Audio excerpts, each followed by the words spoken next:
Nous sommes ici dans le hall d'accueil de Binamépolis, où le grand tableau des horaires permet à chacun de repérer où et quand se donne le film de son choix. Bonjour à toutes et à tous, je suis Argali et vous êtes perspicaces. Oui, j'ai sorti le drapeau belge et c'est de circonstance, car aujourd'hui je vous souhaite la bienvenue dans cette nouvelle vidéo hors série qui va traiter du cinéma belge. Car l'air de rien, la Belgique est un pays d'une culture très riche. Et si le plat pays est avant tout connu artistiquement pour tout ce qui a trait au pictural, dessins, peintures, bandes dessinées, le cinéma belge lui aussi comporte quelques pépites. Je me propose donc ici de dresser un classement de 12 films que je considère comme étant les meilleurs films belges. J'ai voulu être le plus méthodique possible en me basant sur une dizaine de classements préexistants aussi bien venant du public que de la critique, et en mettant l'accent sur la variété des genres. En effet, j'ai fait en sorte que chaque entrée de ce classement corresponde à un genre différent, pouvant offrir un large panel de ce que peut faire la Belgique en termes de cinéma. Plusieurs petites précisions cependant, je n'ai évidemment pas vu tous les films qui existent et je n'ai pas le bon goût absolu. C'est un fait, vous ne serez pas d'accord avec mon classement. Il existe des centaines de films belges, donc ce n'est pas moi qui du haut de ma culture en carton vais vous dire quels seraient les 12 meilleurs parmi les centaines existants. Ce n'est pas le classement le plus exhaustif ou le plus facile que j'ai eu à faire, mais je l'ai fait avec le cœur.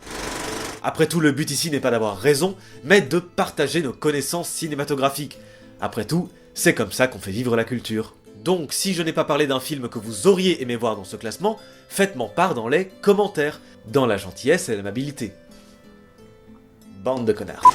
Je précise également, et j'insiste là-dessus, que je limiterai mon classement à un film par réalisateur ou réalisatrice, histoire de varier un peu les plaisirs et de pas avoir 3-4 réalisateurs qui se partageraient à eux seuls les 12 entrées de ce classement. Je précise enfin que je ne parlerai pas des très nombreuses coproductions à l'international dont la belgitude, entre guillemets, pourrait être remise en question. C'est-à-dire que je ne considérerai belge que les films produits en majorité par des sociétés belges, réalisés par des Belges et tournés en majorité en Belgique. Ce qui va exclure plein de bons films, mais hé, t'es mal le challenge, j'avais besoin d'un critère de sélection. Alors si vous êtes prêts, bienvenue dans ce top 12 des meilleurs films belges. Et on commence avec un film assez unique autant visuellement qu'au travers de ce qu'il raconte et de comment il le raconte. Il me fallait faire mention de ce film réunissant deux grands artistes belges. D'abord François Scheuten, responsable de l'identité visuelle du film, et surtout Raoul Servet, animateur ostendais, reconnu à l'international, souvent primé et créateur du cours d'animation au sein de l'Académie des Beaux-Arts de Gand, une première en Europe. Et Taxandria est son seul long métrage qu'il a mis plus de 10 ans à réaliser. Ouais, 10 ans 10 ans 10 ans! Il y a 10 ans, j'étais encore en 4ème secondaire en train d'écouter le tout nouvel album Racine Carrée de Stromae. Ouh, le coup de vieux. L'histoire est celle d'un hébergeur de réfugiés qui raconte à un enfant sa supposée jeunesse à Taxandria, un pays totalitaire où le passé et le futur ont été bannis du quotidien au profit d'une dictature de l'éternel présent. Hail the eternal present! Hail the eternal present! Stop! Come here, me. What is this? Un de mes films préférés, un film surréaliste au sens noble du terme, jonglant entre animation et prise de vue réelle, aux multiples sous-textes politiques et philosophiques, le tout dans une ambiance onirique digne d'un géant de l'animation belge, même si on n'est pas dans de l'animation pur jus. Contrairement au film suivant. Et préparez-vous à retomber en enfance car nous allons parler des films Belle Vision. Créé en 1956, dans l'objectif d'adapter sur grand écran les aventures de Tintin, ce studio connut son âge d'or dans les années 60 et 70 en adaptant plusieurs classiques de la bande dessinée franco-belge, parmi lesquels le culte Astérix et Cléopâtre, le sympathique Tintin et le Temple du Soleil, l'excellent Daisy Town et celui que j'ai mis en 11ème place de ce classement, mais on pourrait en débattre, la flûte à 6 schtroumpfs réalisée par Peyo lui-même et qui constitue d'ailleurs selon moi la meilleure œuvre produite autour des schtroumpfs, qui sont, l'air de rien, une part importante de notre culture, ne serait-ce qu'à l'international. Le film adapte la première BD à mettre en scène les personnages des Schtroumpfs, à savoir le 16e tome de la série de bande dessinée Johan et Pirlouit, dans laquelle un chevalier et son écuyer partent à la recherche d'une flûte magique fabriquée par nos petits bonhommes bleus préférés. Voilà, la flûte est terminée. Le studio Belvision reflétant le prestige de Bruxelles comme capitale de la bande dessinée européenne, il me semblait important de leur accorder une place dans ce classement. Comment choisir un seul film de Bouli Lanners, qui en réalité s'appelle Philippe. Non content d'être un acteur prolifique et reconnu à l'étranger, Putain, je viens de Liège quand même. il a aussi réalisé plusieurs films dans lesquels il joue aussi d'ailleurs. Devenu un incontournable du cinéma belge francophone, ces films sont toujours teintés d'une douceur amère.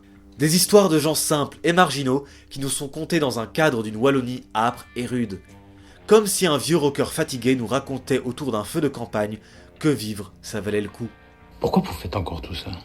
Parce que vivre, ce n'est pas juste respirer. C'est peut-être démesuré, mais c'est exactement ce que j'ai ressenti devant les derniers sortis en 2017 et réalisés donc par Bouli Lanners. Un film qui reprend les codes du road movie, voire carrément du western américain, mais transposé à la Wallonie contemporaine. Je trouve ça génial. Un road movie donc racontant l'histoire de deux chasseurs de primes qui partent à la recherche d'un téléphone au contenu compromettant. Et pour l'anecdote, le grand Max von Sydow joue dans ce film le rôle d'un croque-mort. Et quand on voit la filmographie du gars, on se dit que ça relève presque du génie. La plupart des films de ce classement seront tout public. Pas celui-là. Bullhead, ou Ronskop, sorti en 2011 et réalisé par Mikkel R. Roskam, est un film se déroulant dans le milieu de la mafia des hormones dans la campagne limbourgeoise. C'est des paysans. Quand tu ne viens pas du Limbourg. Un film de gangster réaliste et ô combien sombre qui marqua le cinéma belge de par son succès. Je te jure, ils ont tué un putain de flic. Le film a en effet remporté 23 prix à travers le monde et fait également partie des 8 films nominés à l'Oscar du meilleur film de langue étrangère, dont certains se retrouveront dans la suite de ce classement. Le cinéma belge produit énormément de films d'auteurs mettant en scène les réalités sociales de notre époque. Et dans ce domaine, les boss ultimes en Belgique, ce sont les frères Dardenne. Avec des films très âpres, réalistes, quasi documentaires, sans musique, sans fioritures ou effets de style, les réalisateurs présentent des gens ordinaires, blessés par la vie, essayant de se débattre dans les débâcles de leur quotidien dans nos sociétés post-industrielles. Et vice versa. En gros, ce sont des films sur des gens qui galèrent dans la vie. Ambiance. Et leur meilleur film est sans doute celui qui va au bout de cette démarche, Rosetta, racontant le quotidien de Rosetta. Jusque-là, je ne pense pas vous avoir perdu. Je m'appelle Rosetta. Une jeune chômeuse de 18 ans sans amis, vivant dans une roulotte dégueulasse avec sa mère alcoolique et se démenant pour trouver et garder un emploi. Mais dans un style plus doux et moins sombre, je recommanderais également Le Gamin au vélo, toujours des frères Dardenne et racontant la vie d'un gamin abandonné par son père et construisant une nouvelle relation avec sa mère adoptive, interprétée par Cécile de France, qui, contrairement à ce que son nom indique, est née à Namur, en Belgique. Abonnez-vous. Je ne parle pas que de vieux films dans ce classement. Laissez-moi vous présenter le film le plus récent de ce classement, sorti en 2023 et adaptant un livre de Jeroen Olislagers, un livre que tous les étudiants en criminologie doivent lire en Belgique. Will est un film sur la résistance et la collaboration dans le milieu de la police anversoise lors de l'occupation de 1942. Welgekomen bij de Antwerpse police. Un film qui montre l'horreur et la complexité de la situation de l'époque tout en n'hésitant pas à mettre nos repères moraux à l'épreuve. Un film visuellement magnifique avec la mise en scène marquante de Tim Milans et qui se paie même le luxe d'avoir l'historien Bart Van Loo à la production design. Un film très dur mais brillant, comme quoi on peut faire en Belgique des films historiques qui ont de la gueule. Comment choisir un seul film de Jaco van Dormael ? Le gars est responsable à lui seul de plusieurs films qui se seraient immanquablement retrouvés dans ce top si je ne m'étais pas limité à un film par réalisateur. Nobody, le film au montage expérimental avec Jared Leto. Toto le héros, une comédie dramatique sur un enfant qui cherche un sens à sa vie. Le 8e jour, dramatique et émouvant, sur l'amitié entre deux hommes, l'un accroît son travail, l'autre atteint de trisomie 21. Mais histoire de varier un peu les genres au sein de ce top, j'ai opté pour la comédie avec le tout nouveau Testament. Un film à l'humour surréaliste bruxellois, parfaitement dosé, avec la poésie propre à Jaco van der Maal. Parce que non, ce film n'est pas que drôle, il est également bourré de trouvailles de mise en scène, de trouvailles visuelles, de sous-textes philosophiques et poétiques. Un film dense dont l'idée de départ absolument géniale pourrait tenir sur un post-it, à savoir... Dieu existe. Il habite à Bruxelles. C'est un seul. Un film où l'on peut voir Benoît Poelvoorde interpréter Dieu, Et lui Je l'imaginais pas comme ça. et où l'on peut voir Jésus parler en argot liégeois. Ai-je besoin d'en dire plus? Que demande le peuple? Réalisé par Chantal Akerman, ce film a été élu en 2022 meilleur film de tous les temps par le prestigieux Institut britannique du cinéma Sight and Sound. Excusez du peu. Ce film raconte le quotidien de Jeanne Dillman, une femme au foyer exécutant ses tâches ménagères. Et c'est tout. Cette vie est tellement aliénante que cette femme devient littéralement rien de plus que son nom sur sa boîte aux lettres. Jeanne Dillman, 23, Quai du Commerce, 1080, Bruxelles. Eh oui, c'est un vrai titre. Ce film met en scène l'ennui et la détresse de cette femme de façon quasi documentaire, avec une gestion du rythme qui ne nous fait aucun cadeau. On partagera chaque instant du quotidien minable de cette femme. Pour faire dans la caricature, dans ce film, on voit Jeanne Dillman éplucher ses patates, faire ses courses, laver ses patates, se prostituer, cuisiner ses patates, faire le ménage, manger ses patates et faire la vaisselle plusieurs fois. On est dans l'hyper-réalisme à un niveau délirant.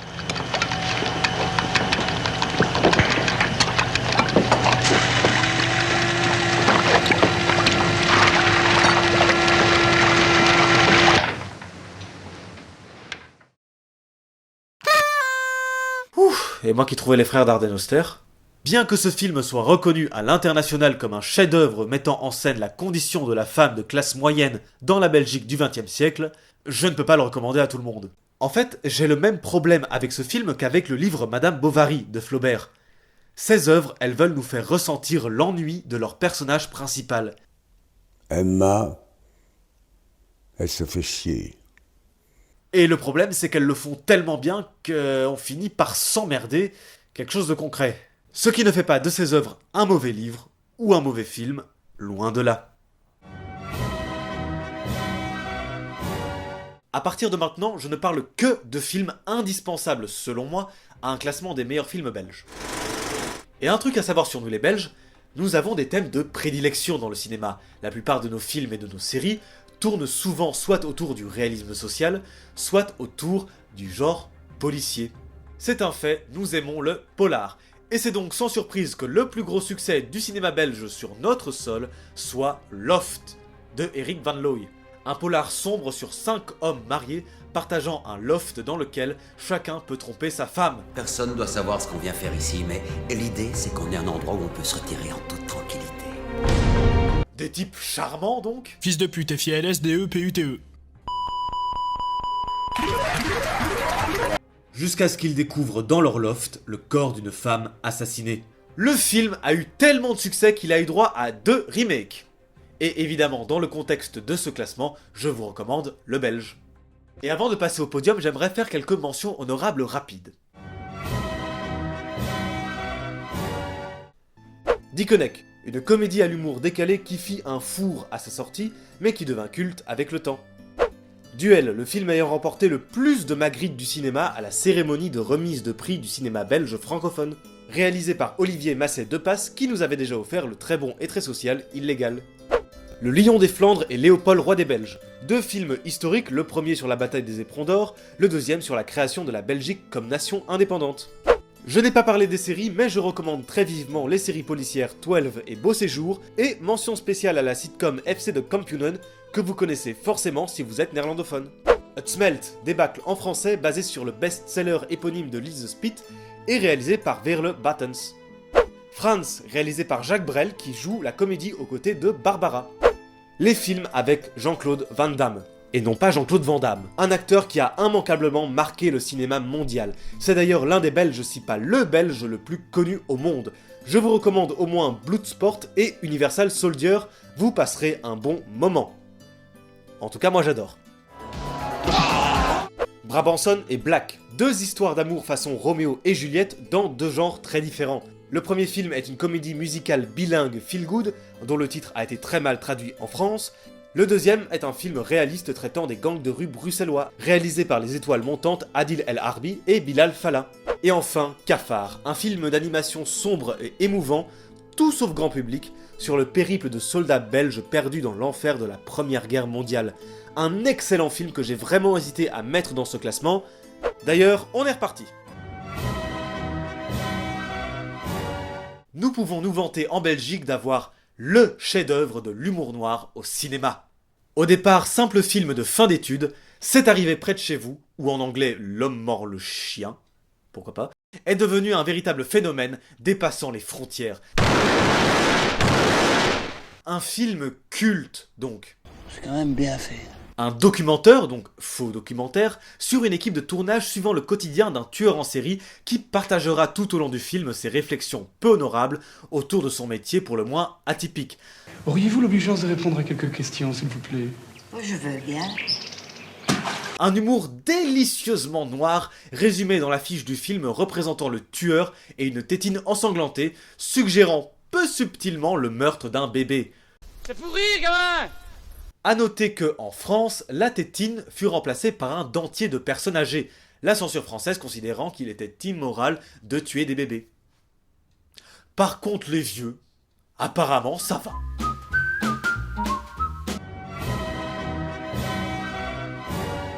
Comment choisir un seul film de Felix van Groningen? Parce qu'il en a fait 2-3 quand même. J'aurais pu choisir le film qu'il a tourné aux USA, Beautiful Boy, le film qu'il a tourné en Italie, Les 8 montagnes. Pour rester en Belgique, j'aurais pu choisir Belgica, sur la création d'un bar à Gand, ou La merditude des choses, un de mes films préférés adapté du livre de Dimitri Verhulst, dont je parlerai très certainement un jour sur cette chaîne. Mais je crois que son meilleur film, ça reste The Broken Circle Breakdown, parfois appelé Alabama Monroe. Un film sur le deuil, l'un des plus intenses que j'ai pu voir de ma vie. On voit tout au long du film comment deux parents réagissent à la mort de leur enfant. Avec 9 Ensor, le Broken Circle Breakdown est le film ayant remporté le plus de récompenses à la cérémonie des remises de prix du cinéma flamand. Un film très beau et très dur qui aurait pu finir à la première place de ce classement, mais j'ai réussi à trouver plus intense. Si j'ai fait ce classement, c'est pour parler de ce film. Stijn Konings est un réalisateur ambivalent. Tantôt auteur de comédies cultes comme Hector et Coco Flanel, tantôt auteur de drames historiques, comme le très émouvant Nietschieten, qui aurait été indubitablement inclus dans ce classement si je ne m'étais pas limité à un film par réalisateur. Et c'est dans cette deuxième catégorie, donc les drames historiques, que l'on trouve mon numéro 1. Et je l'avoue, c'est la télécommande à la main que je l'ai vu pour la première fois pour faire pause quand ça devenait trop émouvant pour moi. Dance est un film historique narrant le combat de l'abbé Adolf Dance pour les droits des ouvriers et ouvrières de Alost au XIXe siècle. En termes d'émotion face à l'horreur, on n'est pas loin de ce que l'on peut ressentir face à un livre de Zola ou même la liste de Schindler, surtout en ce qui concerne la mort des enfants. Un film fort et surtout culte, traitant de l'histoire ouvrière de la Belgique, de son histoire tout court, un film bilingue pour qu'il soit accessible à tous les Belges. Et ce film n'est plus distribué. Non, ce n'est pas une blague. Aujourd'hui, pour se procurer cet excellent film à la fois historique, important et culte, il faut le chercher en seconde main ou le pirater. Et je trouve ça aberrant qu'aucun distributeur ne fasse en sorte que ce film soit accessible aux générations futures. La culture belge, à force d'être déconsidérée, n'est plus mise en valeur et tombe dans une sorte d'oubli collectif. Comme si notre pays se limitait aux bières, à l'autodérision, aux gaufres et aux frites une fois. Mais comme nous le rappelle le film Dance, la Belgique c'est avant tout des gens, un peuple. Et un peuple sans culture est un peuple sans avenir. Avec son cinéma pas si mal que ça, avec ses réalisateurs, artistes, comédiennes et comédiens, je vous invite à découvrir et redécouvrir les films de ce plat pays qui est le mien, qui est le nôtre. Je vous remercie d'avoir suivi jusqu'au bout, je vous invite à partager cette vidéo à vos amis cinéphiles ou à vos amis belges. Abonnez-vous si ce n'est déjà fait, et offrez-moi un verre, ça fait toujours plaisir, une bonne bière.